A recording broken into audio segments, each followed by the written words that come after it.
Hello guys, welcome back to my YouTube channel. आज हम यहाँ पे जो टॉपिक डिस्कस करने जा रहे हैं दैट इज़ कैपिटल स्ट्रक्चर। जो फाइनेंशियल मैनेजमेंट वाला चैप्टर हमने लास्ट वीडियो में डिस्कस किया, आज हम इसका सेकंड पार्ट डिस्कस करेंगे, जिसके अंदर हम कैपिटल स्ट्रक्चर टॉपिक को आज स्टडी करेंगे। फर्स्टली कि कैपिटल स्ट्रक्चर होता क्या है।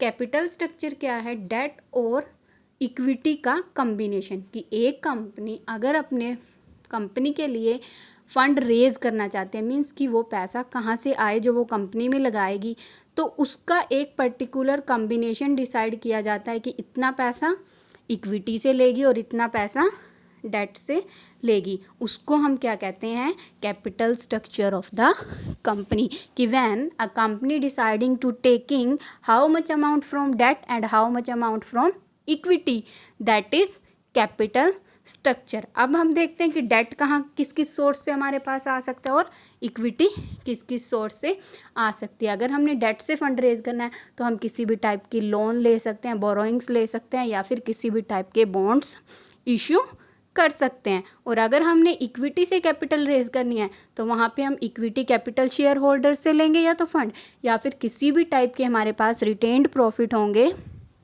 उनसे हम फंड रेज करते हैं। तो ये हमारा क्या है, ऑल ओवर क्या था, capital structure of the company. Then हम यहाँ पे डिस्कस कर सकते हैं कि कंपनी किन किन अदर सोर्सेज से फाइनेंस रेज कर सकती है। जैसे कि हमने डेट और इक्विटी को हम डिस्कस कर चुके हैं। उसके अलावा भी हमारे पास कुछ सोर्सेज हैं, जैसे प्रेफरेंस शेयर कैपिटल। कि प्रेफरेंस शेयर कैपिटल से फंड रेज कर से बोरोव्ड कैपिटल ले सकते हैं, या फिर रिटेन्ड प्रॉफिट, या फिर करंट लायबिलिटी। ये अदर कुछ सोर्सेज थे जिनसे कंपनी क्या कर सकती है, फंड रेज कर सकती है। अब हम यहाँ पे एक कंपैरेटिव स्टडी देख लेते हैं कि अगर डेट से फंड रेज करते हैं तो हमें क्या बेनिफिट और क्या लॉसेस होंगे, अगर इक्विटी से फंड रेज करते हैं तो वहाँ पे हमें क्या बेनिफिट और क्या कैपिटल लॉसेस देखने को मिलेंगे। फर्स्टली हम डिस्कस करते हैं डेट कैपिटल। डेट कैपिटल में जैसे फर्स्ट पॉइंट यहाँ पे दिखाया गया है कि लो रिटर्न। कि डेट कैपिटल से अगर हम फंड रेज करते हैं तो हमें रिटर्न्स कैसे मिलेंगे, लो। अब लो रिटर्न्स कैसे मिलेंगे, मान लो हमने डेट कैपिटल से फंड रेज करके अपनी कंपनी में लगाई है और हमें रिटर्न मिले हैं 5 लाख के। 5 लाख के ये हमारे रिटर्न्स नहीं कहलाएंगे, क्योंकि इन रिटर्न्स में से ही हमने पे ऑफ करनी होती है amount of date.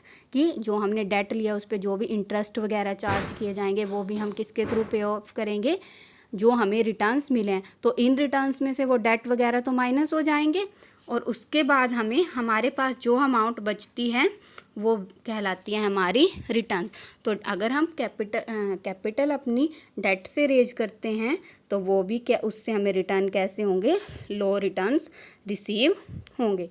After that आता है low risk for investor but high risk for company. कि अगर हम डेट से कैपिटल रेज करके फंड लगा रहे हैं तो इन्वेस्टर को रिस्क कैसा होगा, लो। कि जो लोग हमारे यहाँ हमारी कंपनी में इन्वेस्ट कर रहे हैं, जो हमें उधार दे रहे हैं, तो उनका रिस्क कैसा है, लो। क्योंकि कंपनी को प्रॉफिट हो लॉस हो, उन इन्वेस्टर की तो पेमेंट उन्हें करनी ही पड़ेगी। दूसरा, अगर कंपनी ने एक तो उधार लिया ही पहले ही उधार लेके कंपनी में इन्वेस्ट किया है, अगर ऊपर से लॉस हो जाते हैं तो कंपनी को तो क्या करना पड़ेगा, हैवी लॉस बियर करने पड़ेंगे।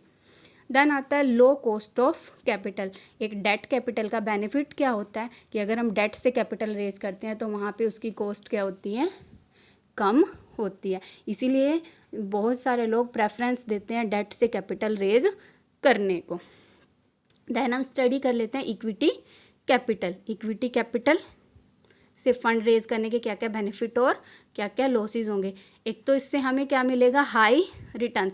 क्योंकि इक्विटी कैपिटल शेयर होल्डर से अगर हमने कहीं से भी फंड लिया है तो उनको पेमेंट करना सबसे प्रिलिमिनरी नहीं होता। अदर पेमेंट करने के बाद, बचने के बाद जो कुछ अमाउंट हमारे पास बचती है, आफ्टर दैट हमें उन्हें पे कर देते हैं। तो वहाँ उन बर्डन नहीं होता हमारे ऊपर कि हमने अगर उनसे फंड रेज किया तो सबसे पहले उनकी पेमेंट करनी है। देन आता high risk for investor but low risk for company. Investor के लिए हाई रिस्क कैसा होगा, क्योंकि इक्विटी शेयर होल्डर होते हैं जो, उनको पेमेंट सबसे बाद में की जाती है, तो उनके लिए रिस्क है। और कंपनी के लिए बेनिफिट क्या है कि किसी भी तरह की उनके ऊपर बर्डन नहीं होता कि सबसे पहले पेमेंट करना पड़ेगा। देन आता है हाई कॉस्ट ऑफ कैपिटल, कि अगर इक्विटी से हम फंड रेज करते हैं तो कॉस्ट ऑफ कैपिटल क्या रहती है हमारी, हाई रहती है। देन उसके बाद हमारे पास जो नेक्स्ट टॉपिक आता है that is some related terms with financial structure, कि सबसे पहले फाइनेंशियल स्ट्रक्चर क्या होता है, इसमें हम कुछ मिलती जुलती टर्म्स को डिस्कस करेंगे।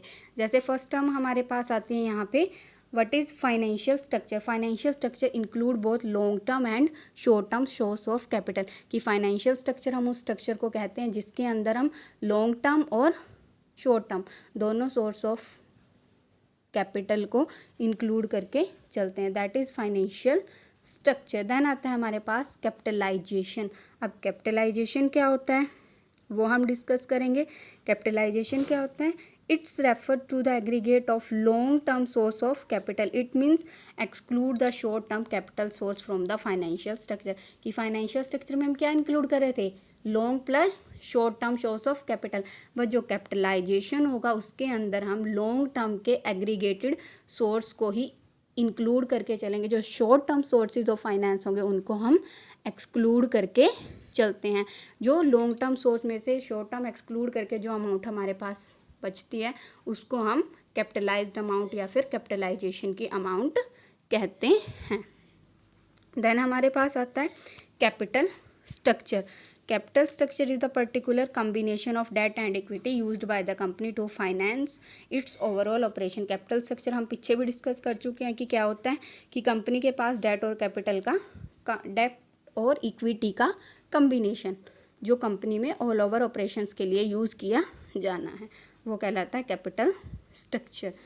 देन एक हमारे पास एक टर्म और यूज़ होती है जो हम फाइनेंशियल मैनेजमेंट के अंदर यूज़ कर सकते हैं, दैट इज़ फाइनेंशियल लीवरेज। कि फाइनेंशियल लीवरेज क्या होती है, फाइनेंशियल लीवरेज क्या होती है कि जो यूज़ की जाती है बोरोव्ड मनी से एसेट परचेज करने में, कि मान लो हमने कोई एसेट कंपनी के लिए परचेज करनी है तो उसके लिए हम क्या करेंगे, पहले डेट मनी लेंगे, मींस मनी को उधार लेंगे और उससे हम एसेट परचेज करते हैं, that is our financial leverage.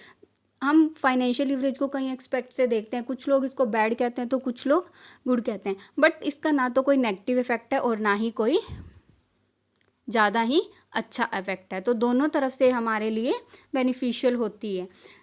इसके अंदर हम देख लेते हैं कि अगर हमारा फाइनेंशियल लीवरेज इंक्रीज होता है तब हमें क्या फेस करना पड़ता है, अगर हमारा फाइनेंशियल लीवरेज कम हो जाती है तो क्या हमें फेस करना पड़ता है। When financial leverage is increase the ratio of cheap capital is increase in the total capital, कि अगर हमारा फाइनेंशियल लीवरेज इंक्रीज हो रही है तो इट मीन्स जो हमें सस्ती कैपिटल लेनी है वो हमारे टोटल कैपिटल स्ट्रक्चर में क्या हो जाएगी, इंक्रीज हो जाएगी। देन आता है अगर हम देखें इसी के साथ ही कि जो टोटल कैपिटल डिक्रीज होगी कंपनी की वो कब होगी, जब कॉन्सिक्वेंटली प्रॉफिटेबल सिचुएशन होगी तो total cost of capital decrease हो जाएगी।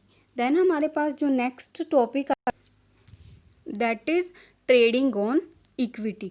अब ट्रेडिंग ऑन इक्विटी क्या होता है, trading on equity is the financial process that involve taking more debt to boost the return of the shareholder. कि trading on equity क्या है, कि ऐसी फाइनेंशियल प्रोसेस जिसके अंडर हम क्या इन्वॉल्व करते हैं कि हम बहुत ज़्यादा डेट लें और जिससे हम इन्वेस्टर्स के और शेयर होल्डर्स के रिटर्न को बूस्ट अप कर सकें, मीन्स इंक्रीज अप कर सकें। जो ट्रेडिंग ऑन इक्विटी होता है ये कब होता है, जब कंपनी नए नए डेट टेक ओवर करती रहती है, मींस लोन की फॉर्म में, बॉन्ड्स की फॉर्म में, डिवेंचर्स की फॉर्म में नए नए डेट कंपनी लेती रहती है, तब हम उसको क्या कहते हैं, that is trading on equity.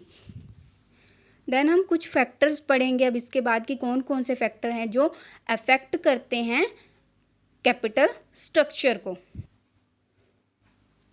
First factor हमारे पास आता है कैश फ्लो पोजीशन, जो हम पहले भी डिस्कस कर चुके हैं ये factor. Cost of debt, return on investment, tax rate, cost of equity capital, flexibility, control, stock market condition, ये फैक्टर हम लास्ट वीडियो में डिस्कस कर चुके हैं तो यहाँ पे हम अगेन इनको डिस्कस नहीं करेंगे।